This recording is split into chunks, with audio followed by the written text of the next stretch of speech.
Normalmente, cuando pensamos en corrupción política, la mente se nos va directo a lo cinematográfico, ¿no? Claro, totalmente. Imaginamos, o sea, bolsos llenos de dólares, cuentas ocultas en paraísos fiscales o, bueno, grabaciones filtradas de entregas de dinero en efectivo. Sí, el clásico soborno a medianoche, digamos.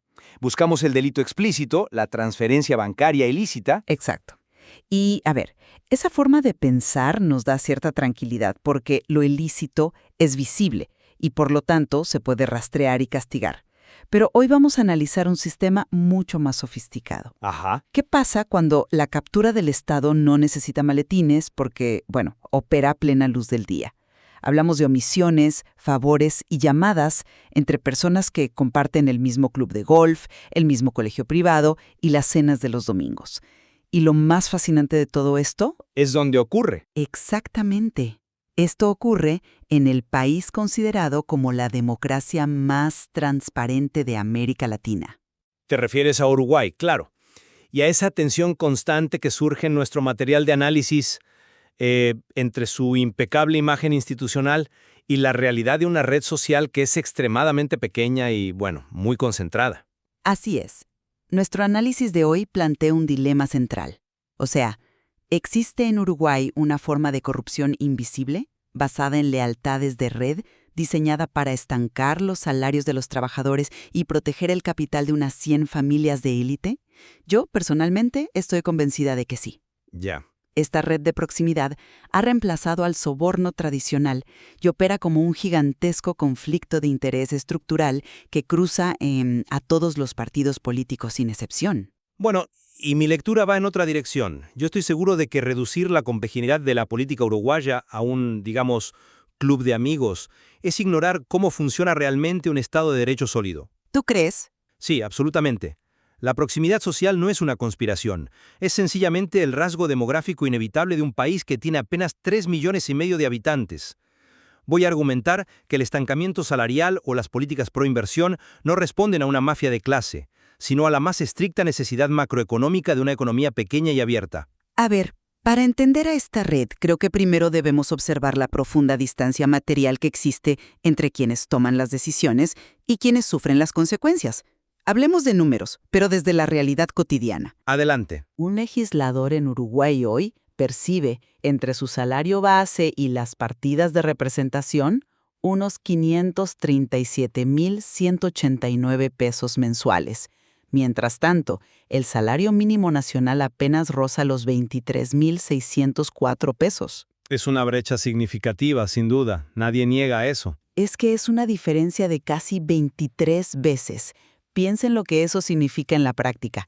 Son los terceros legisladores mejor pagados de toda América Latina, legislando en un país minúsculo. Sí, pero... Déjame terminar la idea. ¿Cómo le pides a una persona que gana 22, 23 veces más que el salario mínimo que legisle con urgencia sobre el trabajador que no llega a la segunda semana del mes? El que fija ese salario, el que decide si una reforma laboral avanza o se estanca, vive en un universo paralelo. Claro, pero es que asumes que... Tus hijos van a escuelas en Carrasco, se atienden en seguros médicos privados de primer nivel. Esa es la anatomía perfecta de un conflicto de interés, ¿no te parece? La cúpula política vive en una realidad material diseñada para proteger a los suyos, completamente aislada de las leyes que ellos mismos aprueban. A ver, entiendo a dónde vas con la asimetría salarial, y es un dato que siempre genera indignación legítima. Pero juzgar la integridad de todo un sistema democrático basándote únicamente en el recibo de sueldo de un senador me parece un salto un poco apresurado. ¿Apresurado? Sí, porque tú planteas que viven en un universo paralelo diseñado para suprimir al trabajador. Pero si ese Estado estuviera verdaderamente capturado por esa red de 100 familias, jamás habríamos visto la evolución de los derechos laborales en las últimas 2 décadas. ¿A qué evolución te refieres específicamente? Porque, digo, los números de pobreza infantil y el estancamiento salarial cuentan otra historia muy distinta. Me refiero a la arquitectura de las instituciones. Tomemos el ejemplo de los consejos de salarios. Ah, los consejos. Sí, desde que se reactivaron, lograron formalizar a sectores históricamente excluidos de la economía, sectores que estaban en la invisibilidad absoluta. Hablo del trabajo rural y del trabajo doméstico. El salario mínimo nacional, ese que mencionas, pasó de unos $70 en el año 2004 a $545 proyectados para 2025. Bueno, hubo un crecimiento inicial, pero... Es que no es solo el salario. El movimiento sindical sumó 50,000 nuevos afiliados en un solo año tras esa reactivación. Ese no es el comportamiento de una élite dedicada a aplastar a la clase obrera. Es el resultado de un diseño institucional donde, por más que los empresarios y los políticos se crucen en los mismos pasillos o clubes, las reglas de negociación colectiva prevalecen. Fíjate que hablas de reglas institucionales, y esa es exactamente la trampa de la transparencia formal. Tenemos un marco legal hermoso, sí, pero el motor real que mueve el dinero y el poder en Uruguay es la confianza de red. ¿Confianza de red? Sí, y para que veas cómo opera esa confianza por encima de cualquier institución, quiero llevarte a un caso que sacudió a este círculo en 2024, el esquema Ponzi de Gonzalo Campomar. Ah, el fraude financiero en Carrasco. Claro. Exactamente. Un exjugador de rugby sin ninguna habilitación del Banco Central del Uruguay logró mover $65 millones. ¿Y quiénes fueron las 200 víctimas? Gente de su entorno. Toda gente de su mismo círculo íntimo, inversores de alto patrimonio, empresarios experimentados que invirtieron fortunas sin pedirle una sola garantía, sin revisar balances, simplemente porque era, bueno, Gonzalo, el amigo de toda la vida del club. Sí, fue un escándalo, pero... Esa misma ceguera selectiva, esa confianza de club que permite un fraude millonario sin hacer preguntas incómodas, es exactamente la que opera en el Parlamento. Espera, no compro esa analogía. Me estás mezclando cosas muy distintas ahí. No, déjame terminar la idea. La analogía es directa. En Uruguay no existe un mecanismo robusto para que los legisladores se excusen por conflictos de interés al votar leyes que benefician los negocios de su círculo. No se recusan. Bueno, hay normas de ética, aunque... Pero no se aplican. Cuando un político vota subsidios o exoneraciones fiscales que favorecen al estudio jurídico de su hermano o al campo de su cuñado, no hay alarmas institucionales. Esa misma red de confianza privada que permitió el fraude de Campomar es la que gestiona el dinero público. No necesitan sobornarse, o sea, confían en que el otro hará lo necesario para proteger el patrimonio del grupo. A ver, entiendo la imagen visual que intentas crear, pero es un argumento muy peligroso. Estás utilizando un caso de fraude estrictamente privado basado en la credulidad de un grupo de inversores específicos para decir que el Estado entero funciona como una estafa piramidal. Eso es desproporcionado. Yo no dije estafa piramidal, dije... Nadie niega que existan grandes dinastías en el país, ¿no? Los Herrera vinculados al latifundio ganadero, o los Valle al capital urbano. Claro que hay una élite de proximidad, el país es diminuto. Pero que un grupo de amigos en un barrio acomodado confíe ciegamente en un estafador no equivale a una captura del poder legislativo. Pero demuestra cómo priorizan el vínculo personal sobre la normativa legal, siempre. En el ámbito privado, tal vez. Pero en el Estado, las normativas sobreviven esos vínculos. Si la confianza de club fuera la única regla, el sistema bancario uruguayo no habría implementado los controles draconianos que tiene hoy tras la crisis del 2002.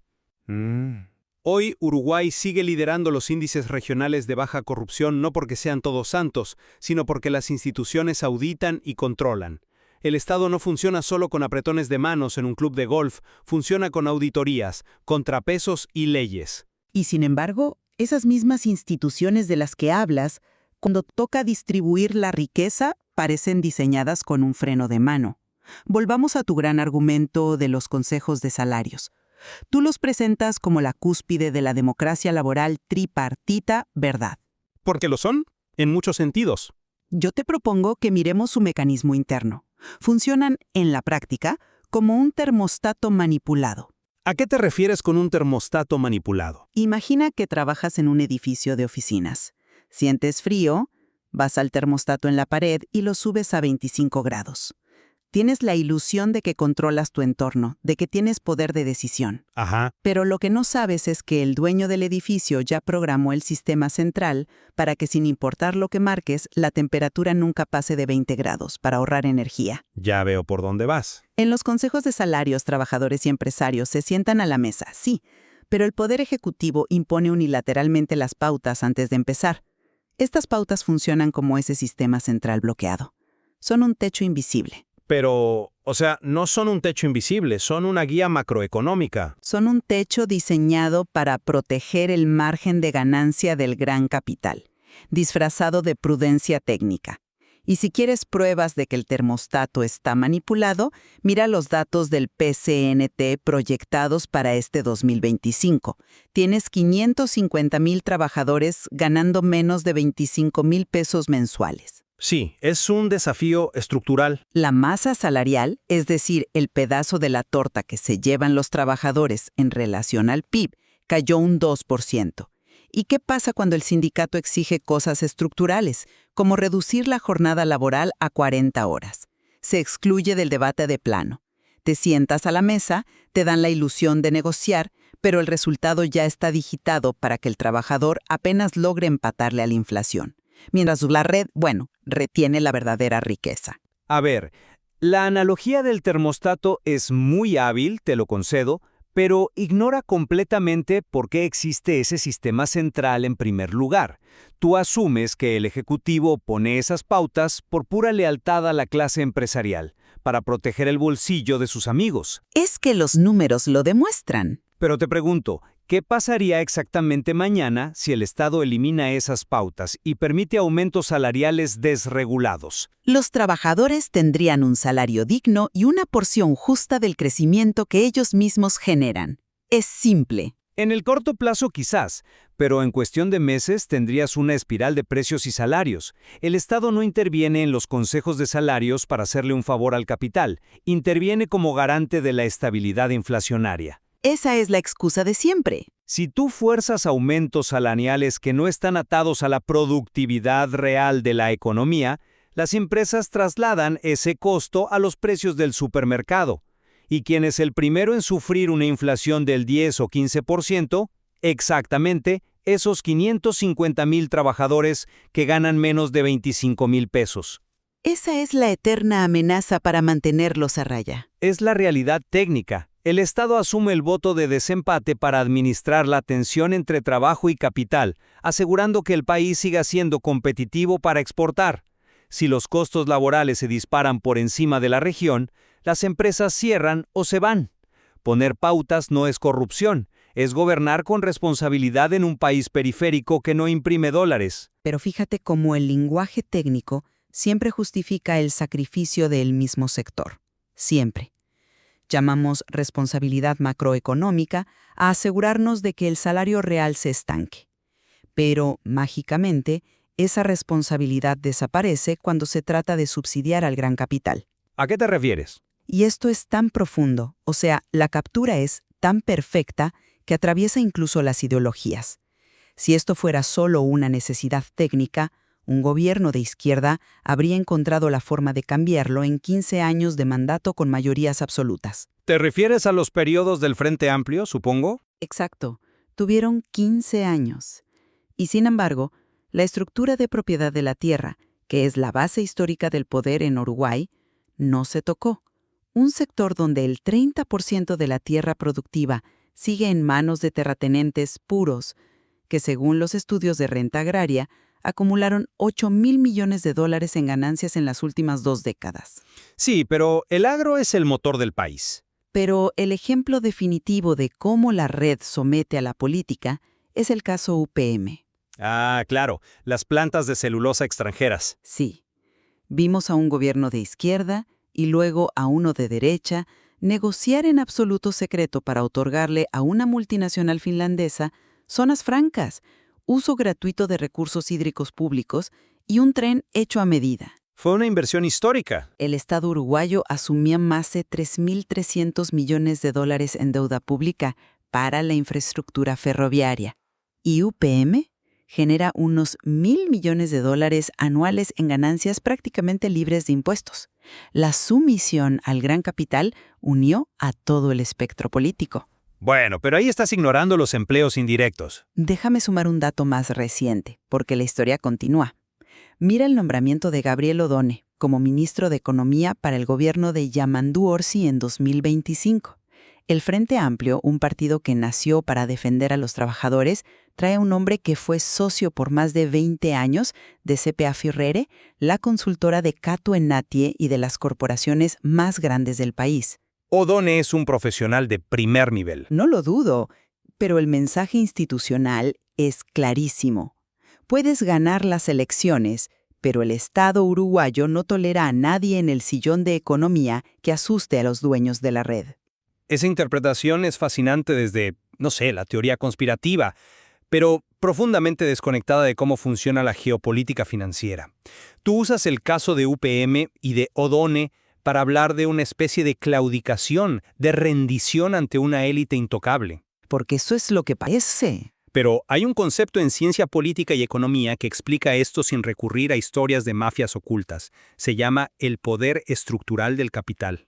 ¿Y cuál es la diferencia en la práctica? El resultado es exactamente el mismo. La diferencia es la intención y la causalidad. No es que los líderes del Frente Amplio hayan sido seducidos en un club de polo en Carrasco.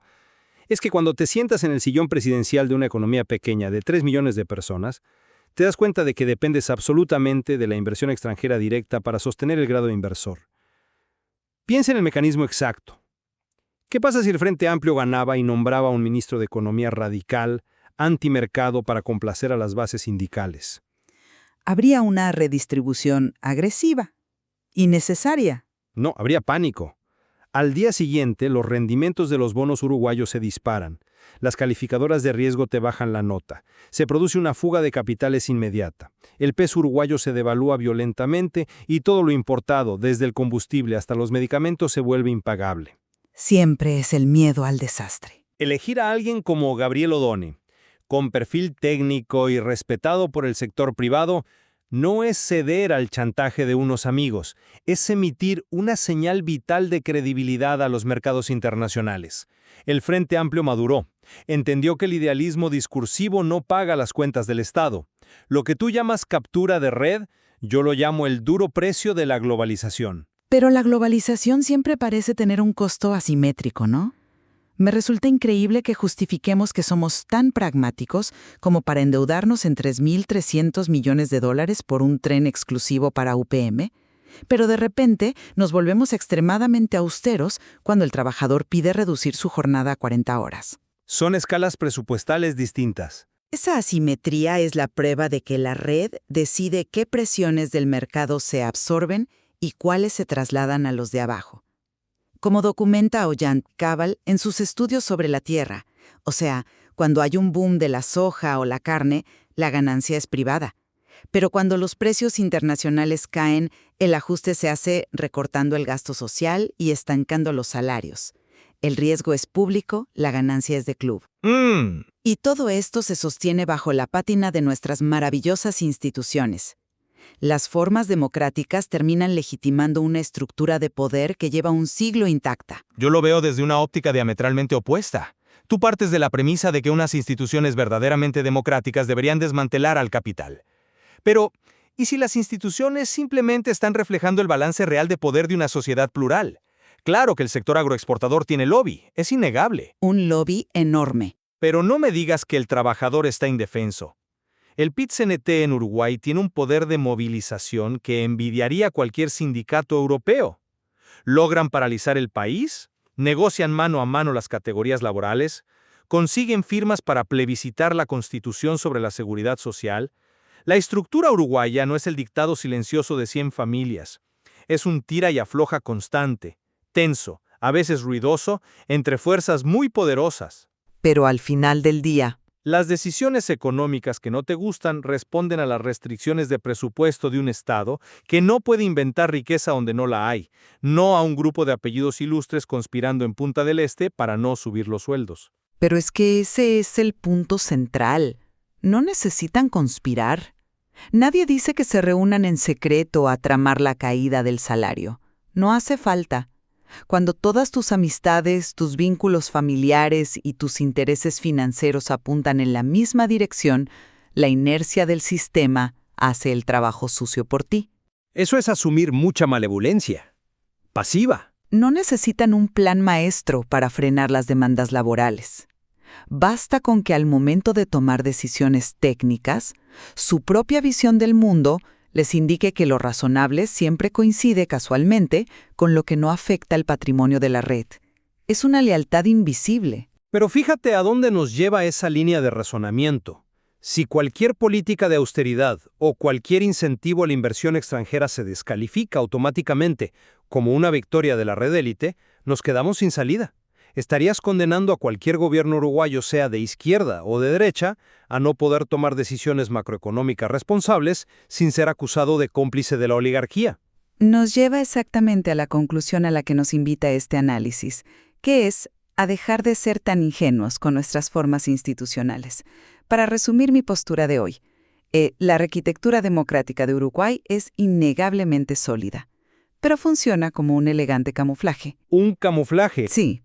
Detrás de ese sistema de transparencia formal y sin necesidad de sobornos ilegales, opera una élite estrecha.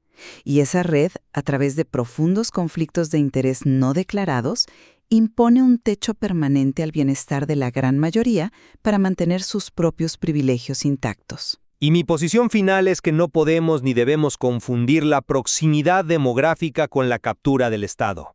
Que los líderes políticos y empresariales se conozcan desde la infancia es el subproducto lógico de vivir en un país pequeño. Ya. El estancamiento del salario real y las concesiones fiscales a multinacionales no son síntomas de un país corrompido en las sombras, sino la áspera realidad de gestionar una economía vulnerable en un mundo globalizado. Exige un pragmatismo brutal que, a menudo frustra las expectativas ideológicas. Sin embargo, creo que podemos encontrar un punto de acuerdo en que existe una porosidad fascinante, casi peligrosa, entre lo público y lo privado. El tejido social, político y económico uruguayo es excepcionalmente cerrado, y eso nos obliga a mantener una vigilancia mucho más estricta sobre la supuesta neutralidad técnica de las decisiones del Estado. Absolutamente de acuerdo. El material nos demuestra que entender a Uruguay requiere una doble mirada. Tienes que leer los informes macroeconómicos con la misma atención con la que estudias los apellidos históricos y los directorios de las empresas. El sistema es complejo y siempre hay capas más profundas que explorar sobre cómo fluye realmente el poder. Y esa es la reflexión con la que debemos quedarnos. Si dejamos de buscar el maletín lleno de efectivo de las películas y empezamos a prestar atención a quién fue a la misma escuela que quién, o quién es socio en la consultora de quién, el mapa del poder cambia radicalmente. Nos deja con una de las preguntas más incómodas del documento. ¿Es posible legislar con verdadera equidad social cuando el que aprueba la ley en el Parlamento, el que paga el salario en la empresa y el que financia las campañas políticas pertenecen exactamente al mismo mundo? Gracias por acompañarnos en este análisis.